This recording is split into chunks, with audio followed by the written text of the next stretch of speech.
Open your Bible to any psalm. Just pick one. Any one. Now look for the word love, or mercy, or loving kindness, or steadfast love, or faithful love, or unfailing love. You just found Hesed, one Hebrew word, and it's got 6 different English translations. That right there is the problem, and not because the translators are bad. It's because every single one of them is fundamentally wrong. Not wrong like a bad translation.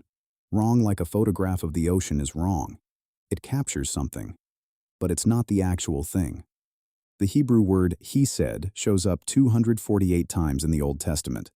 It's the single most important word we use to describe who God is and how God actually acts. And for the last 400 years, English Bibles have been putting the wrong word in its place. Most people hear that Hesed means love and just move on. That's the surface-level reading, and honestly, it's dangerously incomplete. Because Hesed is not love, not the way we use the word love in English. Love in English is a feeling. You fall into it. You fall out of it. It rises and fades. It asks nothing and promises less. You can love pizza. You can love a sunset. You can love somebody and just walk away tomorrow. Hesed is not that. It's not even close. So what is it actually? And why did the translators just settle for love when the Hebrew text says something that's far more costly? That leads you to the real question, the one most people never stop to ask. If Hesed doesn't mean love, then what exactly has God promised you? There are 5 things hidden inside this word that most English readers have never seen. The verb form that proves Hesed is something you do, not something you feel. The whole power structure built into every single use of the word. The 2 passages where this exact word actually means shame and disgrace. The Greek translation disaster that completely reshaped Western theology. And one marriage in Scripture that God used to physically show what He said looks like. And I'm telling you, it looks nothing like a love story. Let's start with the verb. The Hebrew Bible never, and I mean never, says anybody feels Hesed. Not once. In all 248 appearances, the word is never connected to the heart, never paired with emotion, never described as something that rises inside you. Instead, the text says this, Asa Hesed. It means to do Hesed. Genesis 24:12, Judges 1:24, 1 Samuel 28, 2 Samuel 9:1. The verb is asa. It means to make, to do, to perform, to accomplish. It's the same verb God uses in Genesis 1 when He's making the heavens and the earth. And notice the preposition. The full phrase is asa hesedim, to do hesed with someone, not to someone, not for someone, with someone. Hesed is transactional. It binds 2 parties together in a relationship of action. English readers see God showed His love, and they picture a warm emotion radiating outward. The Hebrew says God did Hesed with Israel, and it pictures a covenant partner performing a costly obligation because He swore He would. Scholar G.R. Clark, he actually wrote an entire book on this single word. He defined Hesed like this: a beneficent action performed in the context of a deep and enduring commitment between 2 parties by someone who's able to render assistance to the one who cannot help themselves. Not a feeling, an action, performed by someone with power, for someone without it.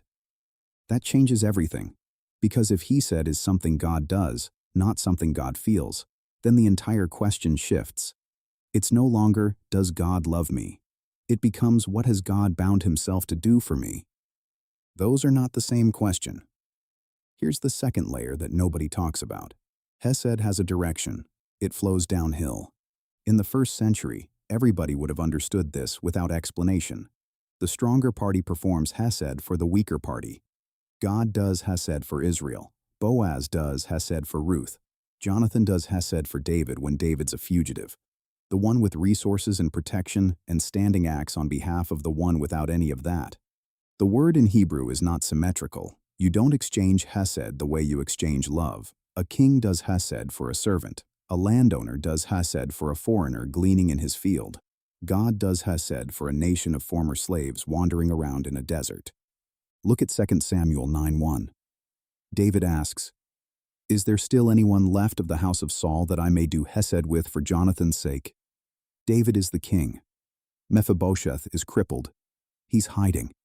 He's the last survivor of a fallen dynasty. David doesn't feel warmth toward this guy. He performs an action for him, restores his land, gives him a seat at the royal table, because he swore a covenant to Jonathan. That is Hesed, the powerful party keeping a promise to the powerless party, regardless of what it costs, regardless of what they feel.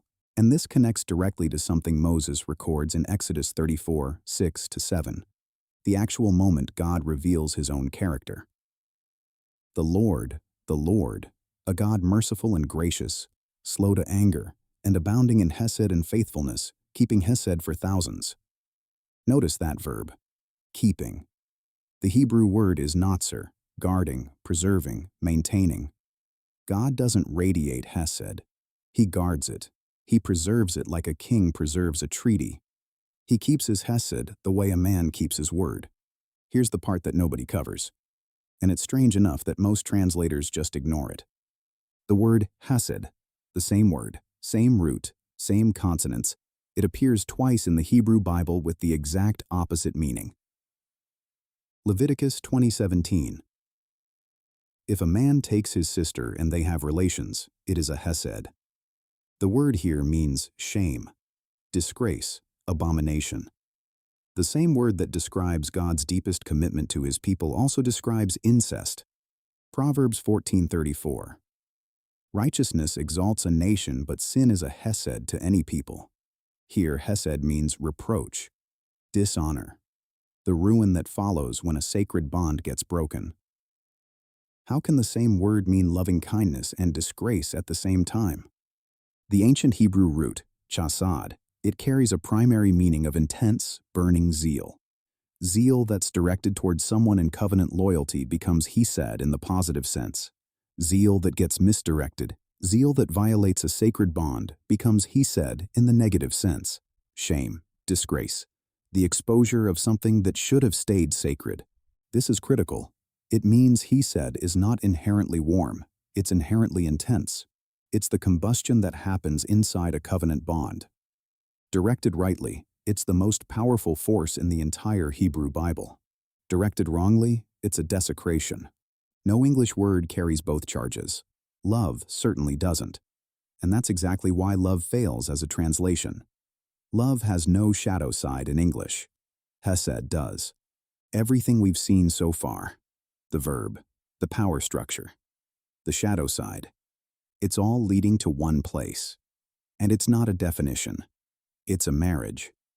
If this is starting to connect things you hadn't seen before, if you're seeing that Hesed is not what you assumed, the single most helpful thing you can do is subscribe and leave a comment. Even just one word. It genuinely helps other people find this study, because what comes next is the part that changes everything. In the 3rd century BC, 70 Jewish scholars in Alexandria translated the Hebrew Bible into Greek, the Septuagint. And when they reached Hesed, this covenantal, action-based, power asymmetric, intensely zealous word, they chose the Greek word elios. Elios means pity, compassion, the emotion you feel when you see somebody suffering. With that single translation decision, Hesed lost its spine. The covenant dimension disappeared. The action dimension disappeared. The power structure vanished. What remained was just an emotion, a soft, passive feeling of sympathy. And because the New Testament writers quoted the Septuagint, and because the Latin Vulgate translated Elios as misericordia, mercy, and because every English Bible translated misericordia as mercy or loving kindness, the original meaning of Hesed has been buried under 23 centuries of translation drift. When Paul writes in Romans 9:15, "I will have mercy on whom I have mercy," the underlying concept is Hesed. But the English reader hears emotional sympathy. The Hebrew reader would have heard covenant action. God performing what he swore to perform for the party, who cannot perform it for themselves. The most stunning demonstration of Hesed in the entire Bible is not Ruth. It's Hosea. God commands the prophet Hosea to marry a woman named Gomer. She's unfaithful. She leaves him. She ends up, according to Hosea 3:2, being sold, likely into debt slavery. And God tells Hosea, "Go buy her back." So I bought her for 15 shekels of silver and a homer and a lethek of barley. He pays the price. He brings her home, not because he feels love for her, because God told him to physically act out what he said looks like when the covenant has been shattered by the other party. And then God says this in Hosea 6:6, "For I desire Hesed, not sacrifice, not love, not warm feelings." Hesed, the costly act, the keeping of the promise, the powerful party paying the price to restore the powerless party even when the powerless party is the one who broke the covenant. This is the verse Jesus quotes twice, Matthew 9:13 and Matthew 12:7. Go and learn what this means. I desire Hesed, not sacrifice. He's not asking for love. He's asking for covenant action. One more thing, and this is the part that stays with me. Psalm 136 is the longest sustained repetition in the entire Bible, 26 verses. Every single one ends with the same phrase, Kile olam hasto, for his hesed endures forever. But look at what comes before each refrain. It's not a list of feelings, it's a list of actions. He made the heavens, for his hesed endures forever. He divided the Red Sea, for his hesed endures forever. He struck down great kings, for his hesed endures forever. He gave their land as an inheritance, for his hesed endures forever. He remembered us in our low estate, for his hesed endures forever. 26 actions, 26 deeds performed by the powerful party for the powerless party. Creation, liberation, provision, protection, rescue. And the Psalm's answer to what is he said is not a definition. It's a catalog of everything God has done. Because he said is not a concept you understand. It's a record you read. It's a history of someone keeping their word when they had every reason to walk away. That's what you've been promised. Not love in the way English means love. Something older. Something with teeth. A covenant-keeping God performing costly action on your behalf across the entire span of history without stopping, without fading, without asking whether you even deserve it. Ki leolam hasdo. His hesed endures forever. So what do you do with this? 3 things. First, the next time you see love or mercy or loving kindness in your Bible, pause. Ask yourself, is this Hesed? If it is, replace that English word in your mind with the full Hebrew concept. Not a feeling. A covenant action performed by someone with power for someone without it. Second, read Psalm 136 out loud, all 26 verses. Let the repetition do its work. Let that catalog of God's actions wash over you until you stop thinking of Hesed as a word and start thinking of it as a history. Third, and this is the one that stays with me, ask yourself who in your life needs you to do Hesed. Not feel love, not think kind thoughts. Do Hesed. Perform the costly action. Show up for the person who cannot show up for themselves. That's what the word demands. If this study meant something to you, like the video, subscribe and leave a comment. Even just one word tells me which part hit you hardest, and it helps other people find this content. Click the next video for another deep untangling of Scripture. Thank you for studying with me. God bless you.